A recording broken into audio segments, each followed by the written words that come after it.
That's funny. Body positivity and health at every size. What are those two things and what do I think about them? Let's dive in.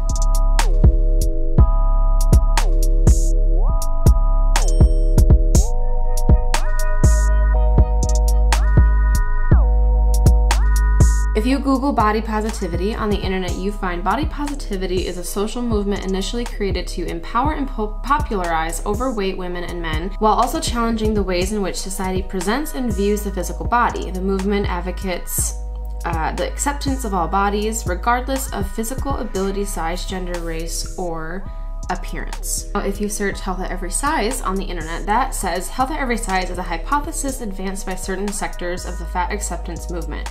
It is promoted by the Association for Size Diversity and Health, a tax-exempt nonprofit organization that owns the phrase as a registered trademark. So basically, when you boil these two things down, they are movements or groups of people has band together to create fat acceptance. So basically, and they say this themselves, that's not me saying people are fat.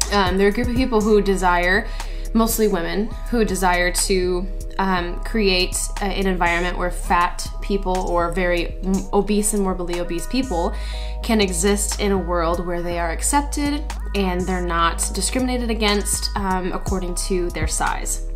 Now, initially when you read those things, they sound pretty cheery and okay, yeah. If you continue to look up, things in the body positivity world, it goes into how, a lot of people experience depression and anxiety and, social discomforts when it comes to being fat shamed, why it was created. It was created back in the 1960s through this huge movement. A lot of things happened in the 60s, yikers, where people decided to start loving themselves for who they are. Now, obviously, when you say that, that sounds great, once again, right? But here's the issue. Health at every size makes absolutely no sense. If you are healthy at every size, be allowed to be 400, 500 pounds and be considered healthy. Last time I checked, morbid obesity leads to death. So, what are the benefits that it brings? So some people might learn to love themselves better, of course. Excuse you. Some people learn to love themselves better. That's awesome. I think it's great to accept the body that you're in terms of loving who you are, loving what your body is and what it can do for you, and not, self-harming, self-hating. Of course, those things are really, really beneficial. It also promotes self-confidence. So someone who has dealt with insecurities in the past, them learning to love themselves for who they are, loving yourself for the body that you do have, being grateful for what it can do for you, that's a great thing. And it can turn someone who is really insecure into someone who is really confident and ready to take on the world. However, like I said, morbid obesity is not healthy.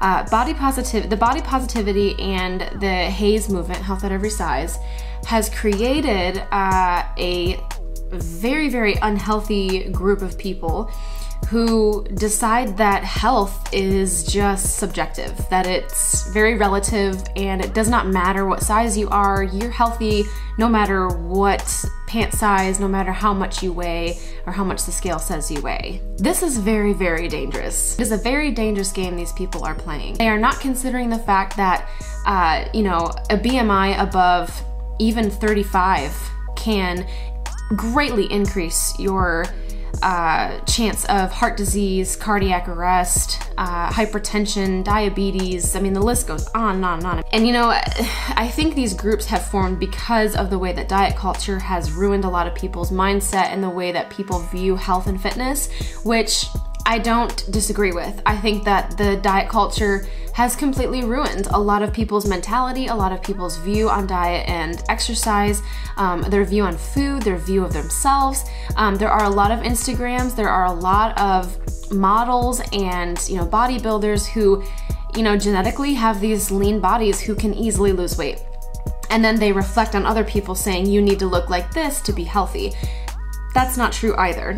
There is a great balance between these two things that we see in the world. There is balance of, yes, you want to love yourself and you want to accept yourself and you want to love yourself where you're at, but then there's the other side where you kind of need to check your BMI, you need to check your body weight, you need to check if you can even walk up the stairs without getting out of breath, or if you can walk across the room to the kitchen without needing to sit back down, or if you can even stand 8+ hours at a time, which you should be able to.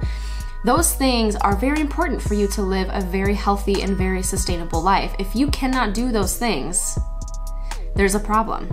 You also cannot rely fully on blood work. There could be a 400-pound woman who is extremely morbidly obese, who her blood work comes back completely fine. You cannot rely on blood work. You need to rely on, can you breathe well? Do you sleep well? First of all, how physically large are you? And this is not to shame someone, this is not to bring people down. This is to kind of wake up other people who think that, okay, body positivity and health at every size, they're not doing anyone any good. It's very unfortunate that diet culture has ruined people's brains and mentalities of diet and exercise and fitness, but at the end of the day, we still need to take responsibility for our health. We still need to move our bodies. We still need to feed it nutrients and vegetables and fruits and lean proteins and get off our butts and move. Moral of the story, there's a balance. You need to take care of your body, and you also need to love yourself. And you can do that. There's a way to do that. You can clean up your diet. You can get in a calorie deficit to lose some weight. You can go to the gym at least 2-3 times a week, do a little bit of resistance training, get your cardio in, drink your water, really, and you'll be good to go. And you will get to a healthy size. You will get to a weight that is appropriate for your body to be able to carry. You'll just have a better life. And honestly, that's what my business is all about. It's just creating a better life for people who don't know how to live a better life. They don't know anything about food. They don't know anything about calorie deficit or a surplus or moving your body. Like there's a lot of people who don't know those things. And I think that's a big reason I went into this occupation, is because there are a lot of people like body positivity and HAES people who they just, because of diet culture, have given up. They've just given up, and so they decide to accept obesity and accept the fact that they think that they're stuck at an obese, large body. That's not true. You don't have to be stuck. You can't outbeat science. You can't out-Instagram science. You can't out-body positivity science. The first law of thermodynamics is energy in, energy out. If you are in a deficit, you will burn calories. If you're in a surplus, you're going to gain weight. If you're going to eat exactly what you burn, you're maintaining. Literally, that's all it is.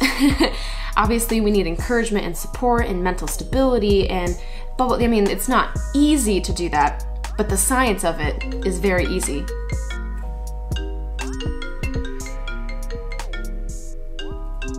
Long story short, I don't really agree with the body positivity movement. I don't agree with health at every size.